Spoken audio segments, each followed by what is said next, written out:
Is this recording? Are you recording? It's recording. Little disclaimer, this isn't a tutorial by any means. I don't teach any bookbinding methods, nor do I show how I made this sketchbook in depth. There are better videos out there that'll teach you how to make your own sketchbook. This is just a vlog of me making my little handmade sketchbook. I hope you guys will enjoy watching because I sure enjoyed making this. Also to Sir J, this is my vlog for Gawain 3. Sorry this is a little late. Alright, disclaimer over. Hello! So I've been wanting to make my own sketchbook for a while now, after seeing a bunch of art YouTubers try it. I've been putting it off because I wanted to get some proper tools like an awl, some wax thread, those curved needles, etc. to make one. But after reorganizing my art stuff, I realized that I actually already had all the stuff I needed. I had a pointy tool from back when I did clay craft, I had some simple sewing supplies from when I was making an all-for-one plush, and I also had this huge thick cardboard stowed away for months that I remembered existed.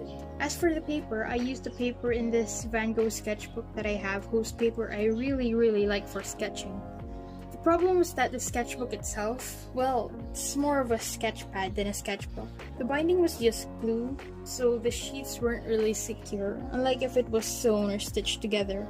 So I just went and ripped up all the paper in that sketchbook and used those for my handmade sketchbook.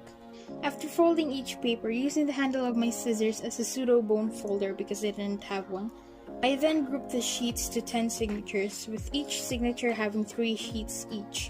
How many sheets per signature you have will depend on how thick your paper is. My paper here is around 100 GSM, so I just used 3 sheets. I actually made 3 more sketchbooks after this, the second one with the same paper and the 2 later ones with watercolor paper which were thicker with 190 GSM and 200 GSM respectively.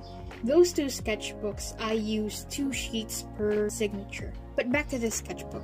I marked the signatures for where the holes will go, then I started poking the holes with my pointy tool. Afterwards, using a regular sewing needle and some thread, I used a kettle stitch to attach all the signatures together, following C. Lemon's tutorial. This stage probably takes the longest time. My sketchbook is small, so it only took about an hour and a half to 2 hours, but depending on the size of your sketchbook, how many signatures and how many holes you decided to have, it might take longer. I noticed that I actually got faster while sewing the text blocks of my later handmade sketchbooks. For this sketchbook, I poked about 8 holes, but that's only because I wanted to make sure my signatures aren't loose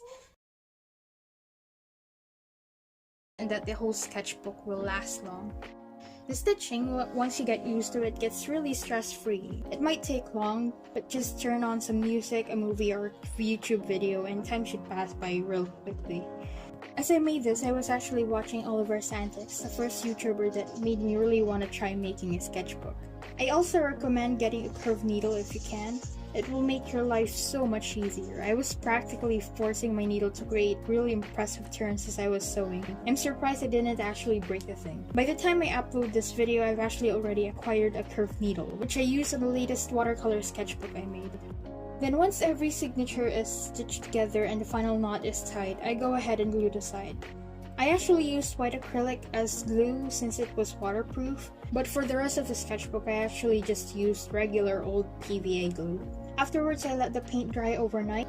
The next day I went on with making the cover.